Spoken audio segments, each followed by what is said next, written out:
So this was the bag that we were growing potatoes in, and we'd grown potatoes 2 or 3 years, and as you can see the bag is really saggy, so Mike's doing a little surround for it, and we're also going to put something underneath it because eventually these sandbags do rot away or roots find their way up through them. So I've emptied it out. I've put all what was in there, lovely compost and straw. I've put that in where I've just been planting out some more broccoli in these beds, and just topping up the other ones as well. Broccoli was already growing in this one. As you see, we have heads coming. This was last year's planted, and then the rest of the compost that was in that bag I've put into these bags, so they're ready for planting now that I've weeded them as well. And while Mike's doing that, I'm raking more strim grass that he's done down in this lower olive grove. Busy raking it up. I've just taken a huge barrow full up to the Hugelkultur beds because I had one bed that really needed a nice lot of this. I've got to rake all the rest of this half, and then when Mike's finished, maybe this afternoon, he's going to strim the other half. And you might ask why strim? Well, lots of reasons, but the main one being it's nicely finely chopped and it's easier to do. Doesn't use so much fuel.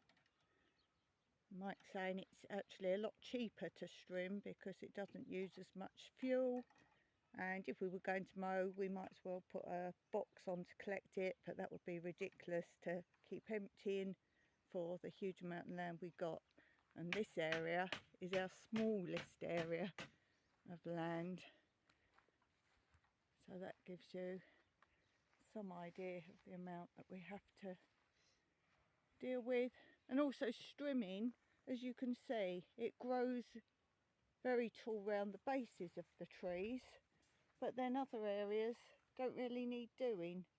So by the time you've hauled the mower around as well, whereas a strimmer, Mike can just walk round and do what needs doing rather than you would mow a whole lawn.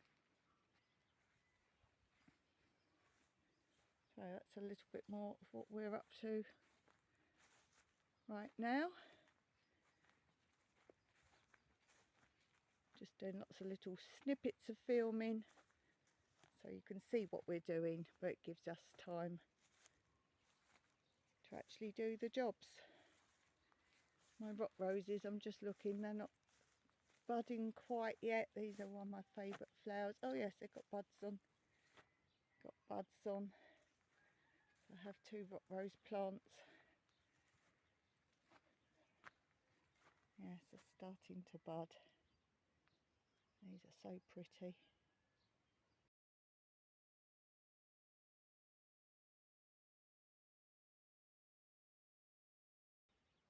Tried to take cuttings of these, but they just haven't worked so far. I'll try again this spring.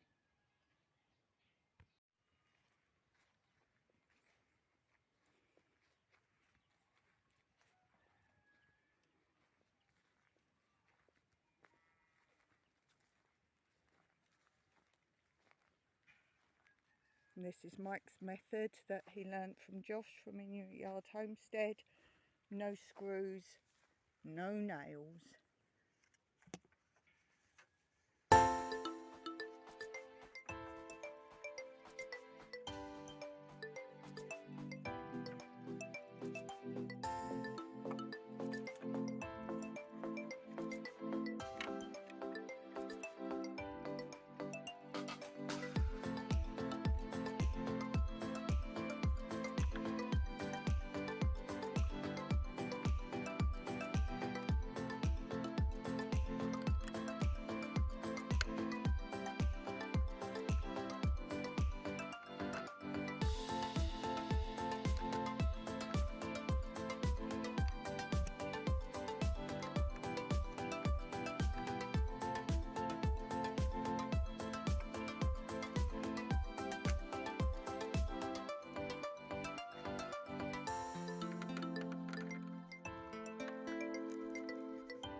in the first half and why Mike's trimming the second half.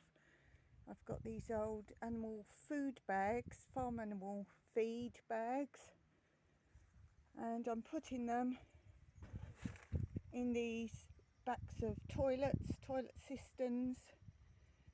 I just roll down the top rather than cut them away, so it makes them thicker. And also, if you leave the tops open and don't roll them down, if you water with a hose, sometimes they collapse inwards as you're watering. So that's a tip for you. And I've said before, growing things in my cat food bags, using the inside as the inside, I actually find things seem to grow very well. So do check what the ingredients are in any pet food bags or animal feed bags, and if they're okay for human consumption, then I find they actually add as a growing aid. They're like traces of what's in the bag. So give that a go, but as I say, read your labels and know what you're dealing with. But in Cyprus, most of the feeds are natural products that humans can consume, so there's no problem there. And then in here I will probably transplant some tomatoes, because I find, for me, it's so hot here, that they grow better in plastic, because I don't make any holes in these, so the moisture retains inside, and when it's hot it creates moisture inside as well in the summer. So I'm going to plant tomatoes in those, I think. This one's got a big enough bag in. That was basil from last year.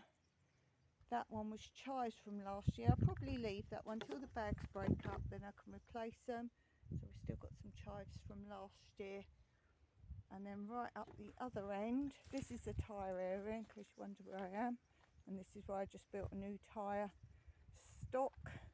And I've put an old lilo in the bottom, but that needs filling at some point. Obviously I don't want to fill it for now, because I'm using any compost that I've made as potting compost, so that can wait. The other cistern I've got is here.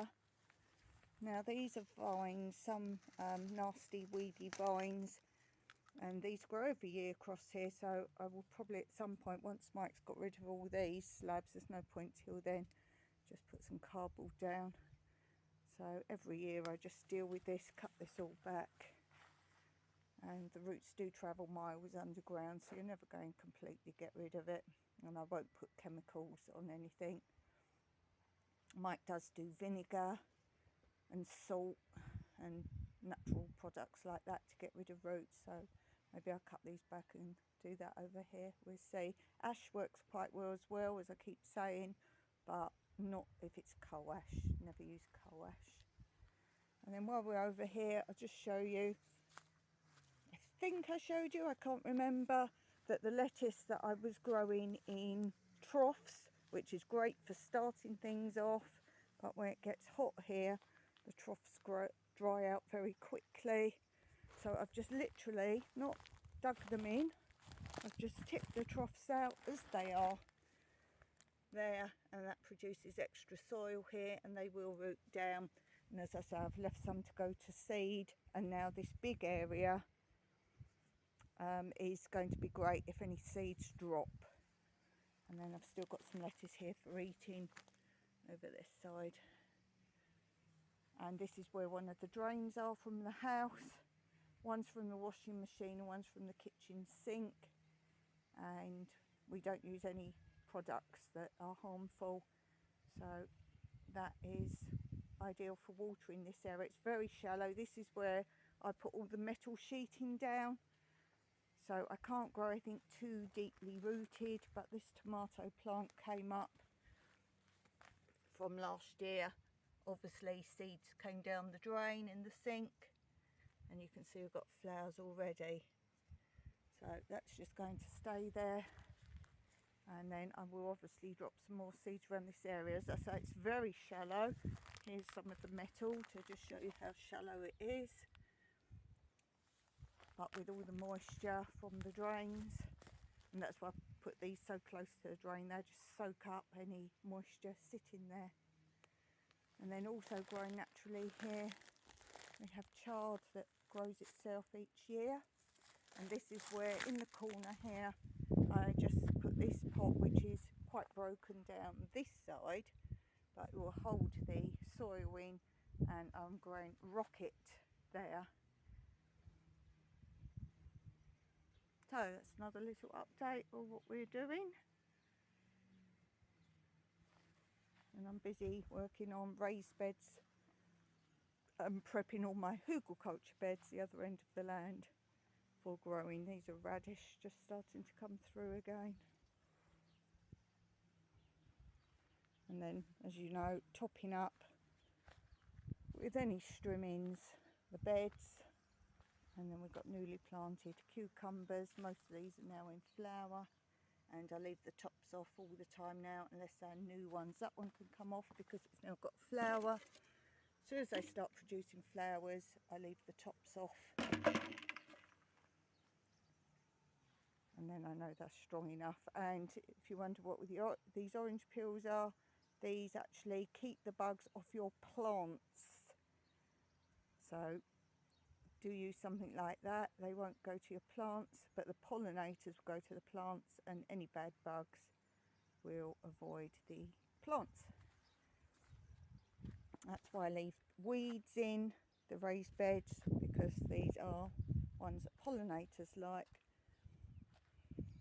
So a lot growing. I think I've just shown you recently all this. No change. Got peppers in that one.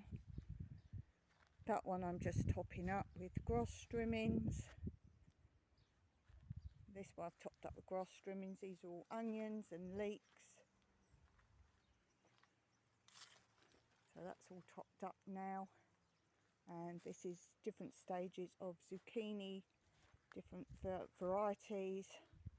And again, because they're all in flower now, these are the new ones this side, because they're all in flower. I've just left the tops on, younger, smaller ones. Of course, you can put tops back on at night, but this one can come off now. Look, there's a flower on there. So that won't be put back on anymore. I don't put these back on at night now. These are very good, strong and healthy.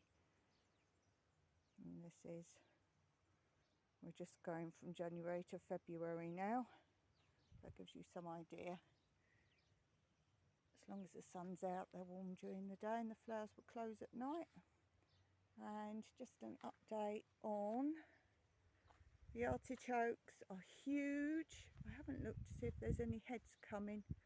They are absolutely humongous. Let's tell you how tall they are. They are nearly up to my neck, this one. In fact, yeah, up to my neck, this one. Absolutely huge. This is when I normally do start seeing inside some heads coming.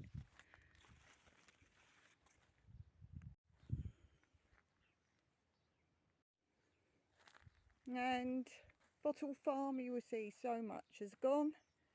And the bottle farm, been transplanting them. I'll just briefly show you the Hugelkultur bed where I've planted some things out.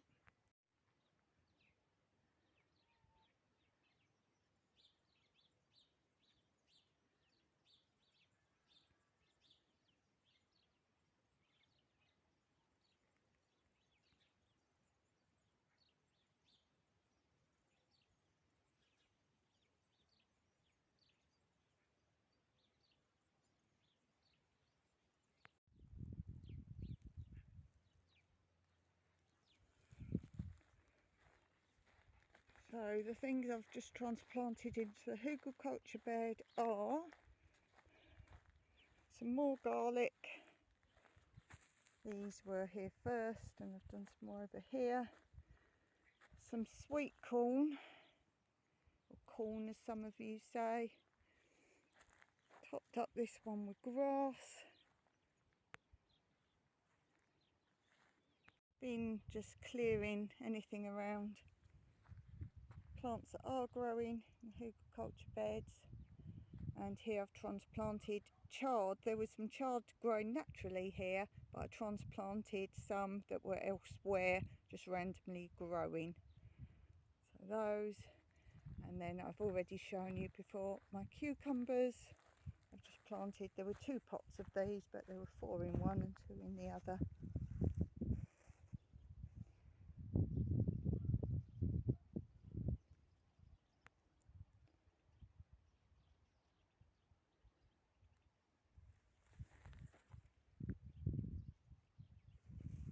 And then I'll show you what I did yesterday. I did a live on my other channel, Tranquillity Through Life's Natural Beauty.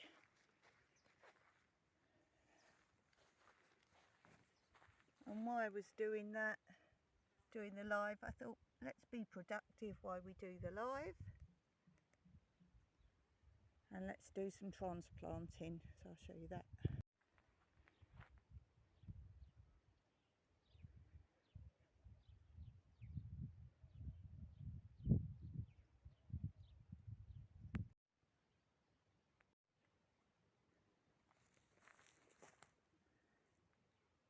Just transplanted a few more peppers into these cups.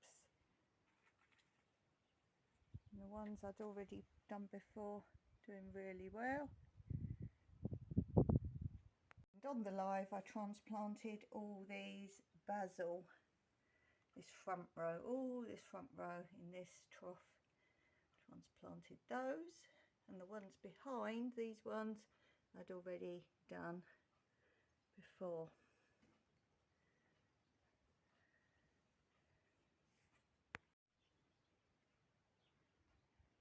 So that's a little update. If you like what I'm doing, then give this a thumbs up, and please try and share this channel with your friends. Until next time, as always, Maraki.